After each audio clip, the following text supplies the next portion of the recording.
لوگ کہتے ہیں کہ اللہ تعالیٰ میری بات سن رہا نہیں ہے، یا اللہ تعالیٰ مجھے دیکھ رہا نہیں ہے، یا اللہ تعالیٰ میرے حاجات کو نہیں جانتا. اور بہت سے لوگ یہ شکایت کرتے ہیں کہ میں دعائیں کر رہا ہوں، کب سے میری دعا قبول نہیں ہو رہی. I think there is nobody up there to listen to me. جو میرے لیے اور آپ کے لیے پرائیویٹ ہے وہ اس کے لیے پبلک ہے، جو ہمارے لیے چھپا ہوا ہے اس کے لیے ظاہر ہے. تو جان لیں کہ اللہ تعالیٰ کے فیصلے جو ہے نا وہ حکمت سے بھرے ہوئے ہیں، ہمیں سمجھ آئے یا نہ آئے. اور اکثر انسان کو سمجھ نہیں آ رہا ہوتا کہ یہ کیوں ہو رہا ہے میرے ساتھ لائف میں ایسا. تو جب اس کے ہاتھ میں وہ تیر لگتا ہے بادشاہ کے ہاتھ میں اور اس کو ڈیمیج کرتا ہے، تو منسٹر کہتا ہے کہ الخیر فیما یختار اللہ، وہ کہتا ہے کہ اس میں بھی خیر ہوگی، اس کو جیل میں ڈالو. اللہ سبحانہ و تعالی ظلم نہیں کرتے ذرے کے برابر بھی. تو یہ بات جان لیں کہ اللہ تعالیٰ کو ظلم زیب نہیں دیتا. اللہ خود کہتے ہیں اپنے لوگوں سے کہ میں نے اپنے نفس پہ ظلم کو حرام کر دیا. اب اللہ تعالیٰ ہی از دا سپریم اینڈ سوورن پاور، ان کو کوئی چیز پوچھنے والی نہیں ہے، لیکن وہ انہوں نے خود ظلم کو اپنے پہ حرام کر دیا. اور اسی طرح سے فرماتے ہیں وَلَا يَظْلِمُ رَبُّكَ أَحَدًا، آپ کا رب کسی پہ ظلم اور زیادتی نہیں کرتا. when we are suffering through problems and doubts in life، کہ یہ بات جان لیں کہ اللہ سبحانہ و تعالیٰ is just، جو وہ کر رہے وہ حق ہے اور عدل سے بھرپور ہے. وہ کبھی ظلم کو برداشت نہیں کرتا، اپنے لیے نہ کسی انسان کے لیے.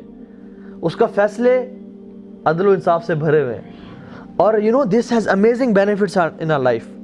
جب انسان اس چیز کے بارے میں سوچتا ہے کہ میرا رب ظلم نہیں کرتا، تو انسان کو ایک عجیب اطمینان محسوس ہوتا ہے کہ مطلب پھر حق کے ساتھ وہ فیصلے کرتا ہے اور میری زندگی میں ظلم نہیں ہو رہا. یہ پہلا نام اس کا العدل. ٹھیک ہے. دوسرا گیٹ جس سے ہم نے اپنے پرابلمس کو گزارنا ہے to make our life more comfortable is اس کا جو دوسرا نام ہے العلیم. وہ ہر چیز کو جانتا ہے، اس کا علم ہر چیز کو احاطہ کیے ہوئے ہے. جو اس کا جسٹس تھا جو ہم نے پہلا ذکر کیا، وہ نالج کی بیسڈ پہ ہے، وہ ولیعوذ باللہ کسی اور بیسس پہ نہیں ہے. ہم لوگ کہتے ہیں کہ اللہ تعالیٰ میری بات سن رہا نہیں ہے، یا اللہ تعالیٰ مجھے دیکھ رہا نہیں ہے، یا اللہ تعالیٰ میرے حاجات کو نہیں جانتا. اور بہت سے لوگ یہ شکایت کرتے ہیں کہ میں دعائیں کر رہا ہوں، کب سے میری دعا قبول نہیں ہو رہی. I think there is nobody up there to listen to me. میرے دل کی باتیں کوئی جان رہی، میری ہیلپ کرنے والا کوئی نہیں ہے، مجھے کوئی دیکھ رہا نہیں ہے، مجھے کوئی سن رہا نہیں ہے. سبحان اللہ. کوئی آسمان اللہ تعالیٰ کی نظر کو چھپا نہیں سکتا، کوئی چھت اللہ تعالیٰ کی نظر کو روک نہیں سکتی، کوئی آواز اللہ تعالیٰ کی سماعت کو روک نہیں سکتی. جو میرے لیے اور آپ کے لیے پرائیویٹ ہے وہ اس کے لیے پبلک ہے، جو ہمارے لیے چھپا ہوا ہے اس کے لیے ظاہر ہے. وہ ہر چیز کو جانتا ہے. یعلم خائنۃ الاعین وما تخفی الصدور، وہ آنکھوں کی ہیر پھیر کو جانتا ہے اور جو دلوں میں راز چھپے ہوئے ان کو بھی جانتا ہے. کبھی ہم بازار میں جا رہے ہو اور ہلکا سا اپنی آنکھوں کی چوری کریں نا، کسی کو ایسے دیکھ لیں، کسی ہمارے ساتھ چلتے ہوئے شخص کو بھی، دوست کو پتہ نہیں چلا، لیکن وہ عرش کے اوپر اس بات کو جانتا ہے کہ یعلم خائنۃ الاعین، کہ اس بندے نے he took a glimpse of that lady. اور اس سے بڑی بات وما تخفی الصدور، وہ دلوں کے راز کو بھی جانتا ہے. الم یعلم بان اللہ یرا، قرآن کہتا ہے کیا تم جانتی نہیں ہو کہ اللہ تعالیٰ دیکھ رہا ہے. اور حضرت موسیٰ اور ہارون کو جب اللہ تعالیٰ نے فرعون کے پاس بھیجا تو کیا بولا؟ اننی معکما اسمع وارا، میں تمہارے پاس ہوں، میں تمہارے ساتھ ہوں اور میں تمہیں دیکھ رہا ہوں اور جانتا ہوں. وَنَحْنُ أَقْرَبُ إِلَيْهِ مِنْ حَبْلِ الْوَرِيدِ، کہ ہم تو تمہاری شاہ رگ سے بھی زیادہ قریب ہیں. تو یہ کیسی بات ہے کہ میرا رب مجھے کوئی دیکھ رہا نہیں ہے، مجھے کوئی جانتا نہیں ہے، میرے دل کی خواہشات تو سن رہا کوئی نہیں ہے، میں جس حالات میں یا ٹارچرز میں یا مشکل سے گزر رہا ہوں کوئی اس بات کو جانتا نہیں ہے. بلکہ بات جان لیں کہ کوئی نہ جانتا ہو، لیکن آسمان اور زمین کو بنانے والا وہ دل کے حالات مجھ سے زیادہ بہتر جانتا ہے. اس کو میرے حالات کا مجھ سے زیادہ پتہ ہے.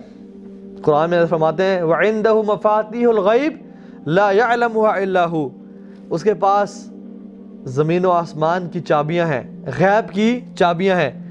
لا يعلمها الا هو، اس کے علاوہ ان کو کوئی نہیں جانتا. وَيَعْلَمُ مَا فِي الْبَرِّ وَالْبَحْرِ، زمین میں اور سمندروں میں جو کچھ ہے وہ اس کو جانتا ہے. وَمَا تَسْقُطُ مِن وَرَقَةٍ إِلَّا يَعْلَمُهَا، اور ایک پتا نہیں گرتا کہ اس کے علم میں ہوتا ہے. Not a leaf falls off its tree that he knows about it. وَلَا حَبَّةٍ فِي ظُلُمَاتِ الْأَرْضِ، اللہ اکبر، زمین کی گہرائیوں میں کوئی ایک ایٹم نہیں ہے جس کو اللہ تعالیٰ نہ جانتے ہوں. وَلَا رَطْبٍ وَلَا يَابِسٍ، یا اللہ آپ نے کہہ دیا کہ ایٹم نہیں ہے، تو پھر یہ بتانے کی کیا ضرورت تھی کہ چاہے وہ موئسٹ ہو چاہے ڈرائی ہو، کوئی چیز بھی ہو اللہ تعالیٰ کے علم میں ہے. الا فی کتاب مبین، ہر چیز ایک کھلی کتاب میں لکھی ہوئی ہے. Just imagine the knowledge of Allah subhanahu wa ta'ala. وَمَا تَسْقُطُ مِن وَرَقَةٍ إِلَّا يَعْلَمُهَا. اور علماء کہتے ہیں کہ اللہ تعالیٰ کو صرف اس چیز کا علم نہیں کہ کون سا پتا کہاں گرا ہے، رادر اس کی ڈائریکشن کا بھی پتہ ہے کہ وہ کس صورت میں گرے گا، اس بل پہ گرے گا یا اس بل پہ گرے گا. آپ اپنے گھر میں نکلیں اور آپ کے گھر میں اگر ایک درخت لگا ہوا ہے، آپ اس کے ذرا پتہ کاؤنٹ کریں کہ خزاں کے موسم میں یا کسی موسم میں بھی کہ وہ جو گر، جسٹ رائٹ دم ڈاؤن. ایک پتا گرا، دوسرا گرا، تیسرا گرا، you will not be able to do it. دن میں تو شاید کر لیں، رات میں تو سونا پڑے گا نا. ایک رات کر لیں، 2 راتیں کر لیں، تیسری رات تو نیند آئے گی، اونگ آئے گی. We will not be able to do it for one tree, let alone ایک بندہ کھڑا ہو جائے اور کہے کہ میں اس گلی میں جتنے بھی درخت ہیں اس کے پتوں کو دیکھتا ہوں گریں گے. اٹس ناٹ پاسبل فار اس. وہ ہر چیز کے بارے میں جانتا ہے. تو یہ انسان کو جان لینا چاہیے کہ جس رب کے بارے میں یہ کہہ رہا ہوں، جس ہستی کے بارے میں یہ گمان کر رہا ہوں کہ میرے حالات کو وہ نہیں جانتا، وہ تو ایک پتے کو بھی جانتا ہے. ہم تو پھر اشرف المخلوقات ہیں، ہم تو پھر اس کے نبی کی امت میں سے ہیں. کیسے ہو سکتا ہے کہ ہمارے حالات نہ جانتا ہوں؟ ہمارے دل کے حالات جانتا ہے، ہمارے ساتھ فیوچر میں کیا ہونا ہے وہ جانتا ہے جو ہمیں نہیں پتا، ہمارے ساتھ پاسٹ میں کیا ہو وہ جانتا ہے جو ہم بھول چکے ہیں، اور ہم جس پریزنٹ سچویشن میں ہیں وہ ایگزیکٹلی اس چیز کو جانتا ہے. تو وہ جو فیصلے کر رہا ہے وہ ہماری نیٹی گریٹیز کو دیکھتے ہوئے کر رہا ہے. ہر چیز کو we are looking at a pixel and he is looking at the whole picture itself. اس کے فیصلے، اس کے حکم حکمت سے بھرپور. ایک انسان، ایک بادشاہ جس کے پاس طاقت تو ہو لیکن حکمت نہ ہو، وہ ظلم اور زیادتی کرے گا اور دنگا فساد کرے گا. اور ایک شخص جس کے پاس حکمت تو بھرپور ہے لیکن اس کے پاس طاقت ہی نہیں ہے، اس کے پلے کچھ ہے نہیں، اس کے پاس اتھارٹی کچھ نہیں ہے، اس کی حکمت کیا فائدے کی؟ اللہ سبحانہ و تعالیٰ قدیر بھی ہے، عزیز بھی ہے اور حکیم بھی ہے. حکمت بھی اس کے پاس ہے اور پاور بھی اس کے پاس ہے. تو یہ بات جان لیں کہ اس کا جو فیصلہ ہے وہ حکمت اور دانائی سے بھرا ہوا ہے. سو تھرڈ گیٹ از الایمان بالحکمت اللہ البالغہ. الایمان بحکمت اللہ البالغہ، کہ ایمان اینڈ بلیف اس چیز پہ کہ اللہ تعالیٰ کی جو حکمت ہے وہ کمپلیٹ ہے اور it has no doubt in it. ہمیں اندازہ نہیں ہے اس کی حکمتوں کا، ہمیں پتہ ہی نہیں ہے کچھ. وہ ایک سٹوری ہے جس میں ایک بادشاہ ہوتا ہے اور اس کا ایک منسٹر ہوتا ہے. تو وہ he loves to go on hunt every now and then. تو وہ بادشاہ جو ہوتا ہے وہ اپنے منسٹر کے ساتھ جاتا ہوتا ہے اور شکار کا بہت شوقین ہوتا ہے. تو وہ ایک دفعہ جو ہے نا اپنے منسٹر کو جو ہے نا وہ شکار اس ساتھ کر رہا ہوتا ہے.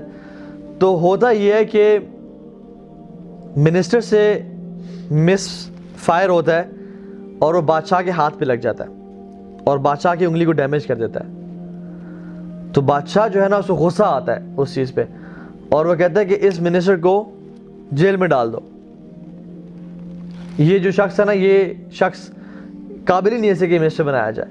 اور اس منسٹر کی بڑی اچھی عادت ہوتی ہے، وہ ہمیشہ کہتا ہوتا ہے کہ ہر خیر کا جو کام ہے، ہر اللہ کا جو حکم ہے وہ خیر سے بھرپور ہے. تو جب اس کے ہاتھ پہ وہ تیر لگتا ہے بادشاہ کے ہاتھ پہ اور اس کو ڈیمیج کرتا ہے تو منسٹر کہتا ہے کہ الخیر فیما یختار اللہ. وہ کہتا ہے کہ اس میں بھی خیر ہوگی، اس کو جیل میں ڈالو. اس کو جیل میں ڈال دیا جاتا ہے اور جب جیل میں جا رہا ہوتا ہے وہ تو یہ اسٹیٹمنٹ کہتا ہے الخیر فیما یختار اللہ، اس میں بھی اللہ تعالیٰ کی خیر ہوگی، برکتیں ہوں گی. سو واٹ ہیپنز از وہ اپنا نیا منسٹر اپوائنٹ کرتا ہے اور وہ پھر شکار پہ جاتا ہے اور وہ شکار پہ گھوڑے پہ ایک ایسے اینیمل کو فالو کرتا ہے جس کو چیز کر رہا ہوتا ہے اور فالو کرتے کرتے ان دا ہیٹ آف مومنٹ اس کو ریئلائز نہیں ہوتا کہ وہ اپنی باؤنڈری کراس کر جاتا ہے. اور باؤنڈری کراس کرنے کے بعد ایک ایسے ملک میں داخل ہوتا ہے جہاں پہ آئیڈل ورشپرز ہوتے ہیں. وہ لوگ آتے ہیں اسے پکڑ لیتے ہیں اور اس کے منسٹر کو بھی پکڑ لیتے ہیں اور دے یوز ٹو سیکریفائز، جو بھی لوگ آتے ہیں ان کو اپنے خدا کے لیے، تو اپنے سب سے بڑے خدا کے سامنے لے جاتے ہیں کہ یہ شخص پکڑا گیا ہے، اور اس کو جو ہے نا وہاں پہ باندھتے ہیں اور اس کو سلوٹر کرنے لگتے ہیں، تو دیکھتے ہیں کہ اس کے ہاتھ تو ڈیمیج ہے اس کی، اور ان کا وہاں پہ رول ہوتا ہے کہ ہم کسی بھی ایب والی چیز کو اپنے رب کے لیے قربان نہیں کریں گے، تو اس کو چھوڑ دیتے ہیں، اس کے منسٹر کو پکڑتے ہیں اور کہتے ہیں تمہیں ہم اس کے لیے قربان کریں گے، اور اس کو قتل کر دیتے ہیں۔ وہ شخص جب بادشاہ واپس لوٹتا ہے تو وہ شخص کہتا ہے کہ بلاؤ اس منسٹر کو، اور جیل سے نکالتا ہے اور اس کو حق کرتا ہے اور کہتا ہے کہ مجھے سمجھ آ گئی تم جو کہتے ہیں الخیر فیما یختار اللہ، کہ اللہ تعالیٰ کے ہر فیصلے میں حکمت اور خیر بھری ہوئی ہے۔ تو مجھے سمجھ آ گئی کہ میری جو انگلی میں کٹ لگا تھا وہ اس لیے لگا تھا کہ اللہ تعالیٰ نے مجھے اس سے بچانا تھا، کہ اگر میری انگلی پہ آج کٹ نہ ہوتا اور یہ ڈیمیج نہ ہوتی تو آج مجھے وہ ہلاک کرتے اور مار دیتے۔ لیکن I have a question for you, مجھے بتاؤ کہ تم جیل میں کیوں ہو، اس میں کیا خیر اور بھلائی ہے؟ تو وہ کہتا ہے کہ کیا آپ کے ساتھ میں شکار پہ نہیں جاتا تھا، اور اگر میں آج جیل میں نہ تھا تو آج شکار میں آپ کے ساتھ ہوتا، اور مجھے وہ پکڑ کے اس کی جگہ پہ ذبح کر دیتے اور میرا قتل کر دیا جاتا، تو میرا اس جیل میں جانا بھی خیر و برکت کا باعث تھا۔ تو جان لیں کہ اللہ تعالیٰ کے فیصلے جو نا وہ حکمت سے بھرے ہوئے ہیں، ہمیں سمجھ آئے یا نہ آئے، اور اکثر انسان کو سمجھ نہیں آ رہا ہوتا کہ یہ کیوں ہو رہا ہے میرے ساتھ لائف میں ایسا، لیکن دا پوائنٹ از ہر فیصلہ اللہ کی حکمت سے بھرا ہوا ہے اور اس خیر سے بھرا ہوا ہے۔ کہ ایک انسان کوئی بزنس کرنا چاہتا ہے یا کسی سے شادی کرنا چاہتا ہے تو اللہ سبحانہ و تعالیٰ کے علم میں ہوتا ہے، کامل علم میں، کہ اگر یہ عورت اسے مل گئی تو شی ول لیڈ ہم ٹو ہیل فائر، یا اگر یہ مرد اس عورت کو مل گیا تو یہ دونوں جہنم میں چلے جائیں گے، یا اگر اس کا بزنس اسٹیبلش ہو گیا تو یہ اتنا باغی ہو جائے گا، اتنا گناہوں میں پڑ جائے گا مال کی وجہ سے کہ یہ جہنم میں چلا جائے گا۔ سو اللہ سبحانہ و تعالیٰ out of his mercy orders the angels کہ اس کام میں رکاوٹ بن جاؤ، اور جب اس کا کام نہیں ہوتا تو وہ پھر قسمیں کھاتا ہے کہ واللہ مجھے نظر بد لگ گئی، واللہ مجھ پہ جادو ہو گیا، واللہ میں برباد ہو گیا۔ بٹ ابن مسعود says کہ this is nothing but the blessing and bounty of Allah سبحانہ و تعالیٰ on this person۔ سبحان اللہ۔ عمران بن حسین رضی اللہ تعالیٰ عنہ وہ زندگی کے 30 سال، آخری 30 سال صحابی جلیل ہے، بستر پہ تھے، اور جب ان کے پاس علماء آئے اور انہوں نے ان کی حالت دیکھی کہ 30 سال سے آپ بستر پہ ہیں، تو they felt sorry for this۔ تو انہوں نے کہا کہ تم کیوں میرے بارے میں اتنا برا سوچ رہے ہو؟ تو نے کہا کہ آپ کی اس حالت پہ ہم لوگ پریشان ہیں، اور اتنی بری حالت تھی کہ he couldn't sit up and he couldn't stand and people they had to dig a hole in this bed کہ اپنے آپ کو ریلیف کریں۔ وہ ایسے حالت میں امیجن جس میں بیڈ سورس پڑ جاتے ہیں اور جسم میں جو ہے نا مختلف کھڈے ہو جاتے ہیں، دانے نکل آتے ہیں اور جسم خراب ہونے گلنے شروع ہو جاتا ہے۔ تو عمران بن حسین نے کہا کہ واللہ میں تمہیں ایسی بات بتاتا ہوں کہ میری موت سے پہلے کسی کو نہ بتانا، اور کہا کہ میرے اس بیماری پہ صبر کرنے کی وجہ سے مجھے جتنی خیر نصیب ہوئی ہے میں تمہیں بتا نہیں سکتا۔ And the angels come to me and they say salam upon me and I reply to their salam and I can hear their salam۔ اور اللہ تعالیٰ نے میرے لیے اس صبر پہ جو اجر کا بندوبست کیا وہ اٹس unimaginable۔ تمام آسمان و زمینوں کا بادشاہ وہ ہے، وہ کنگ ہے، اٹ از ہز کنگڈم، وہ جو چاہے کرے، یخلق ما یشاء و یختار۔ اللہ تعالیٰ کہتے ہیں میں جو چیز مرضی پیدا کرنا چاہوں اور جس کو مرضی چوز کروں، میری بادشاہت ہے، کون اللہ تعالیٰ سے سوال کر سکتا ہے؟ تفعل ما تشاء بقدرتک وتحکم ما ترید بعزتک، تو جو کرنا چاہے کر سکتا ہے اپنی قدرت کی وجہ سے، اور جس چیز کا حکم دینا چاہے دے سکتا ہے اپنی عزت کی وجہ سے۔ تو جو کوئی پوچھنے والا ہے، کوئی پوچھنے والا نہیں ہے، اس رب کو کوئی پوچھنے والا نہیں ہے، اس کی یہ بادشاہ جس زمین پہ ہم چل رہے ہیں وہ اسی کی ہے، جو جسم اس نے ہمیں دیا ہوا ہے اسی کا ہے۔ Who are we petty creatures؟ ہم تو کچھ بھی نہیں ہے اس کے سامنے۔ وہ ہمیں اون کرتا ہے، ہمارے ماں باپ کو اون کرتا ہے، ہمارا رزق، آسمان سے بارش، ہر چیز جو نظر ہمارے آنکھیں بصیرت دیکھ رہی ہے یہ اس کو اون کرتا ہے، وہ جو چاہے کرے، کچھ سوال نہیں کر سکتا اس سے، اس کی بادشاہت ہے، اس کی بادشاہت ہے، اس کا حکمران ہے، وہ جو مرضی کرنا چاہے۔ لیکن پھر بھی اتنا رحیم و کریم حکمران ہے کہ اس نے اپنے آپ پہ ظلم حرام کر دیا کہ میں ظلم نہیں کروں گا۔ تو believing in the قدر of Allah subhanahu wa ta'ala and His might and His power, کہ اللہ تعالیٰ جو چاہے وہ کرتا ہے. کہ یہ کیوں ہو گیا, وہ کیوں ہو گیا, یہ پرابلم کیوں آ گئی, وہ پرابلم کیوں آ گئی, یہ ایشوز کیوں ہیں, وہ ایشوز کیوں ہیں. We are not gods. ہم اللہ کے بندے ہیں اور بڑے عاجز ہیں.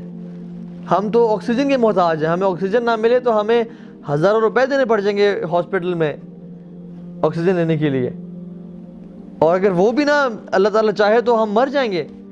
ہم تو ایک ایک سانس سے اس کے محتاج ہیں. Who are we to question him کہ اس نے دنیا آسمان کیوں بنائے, اس نے یہ جنت جہنم کیوں بنائی, اس نے یہ سب کچھ کیوں بنایا, اس نے ٹیسٹ کیوں بنایا. سبحان اللہ. یخلق ما یشاء و یختار, وہ جو چاہے پیدا کرے, وہ جو چاہے جس کو چوز کرے.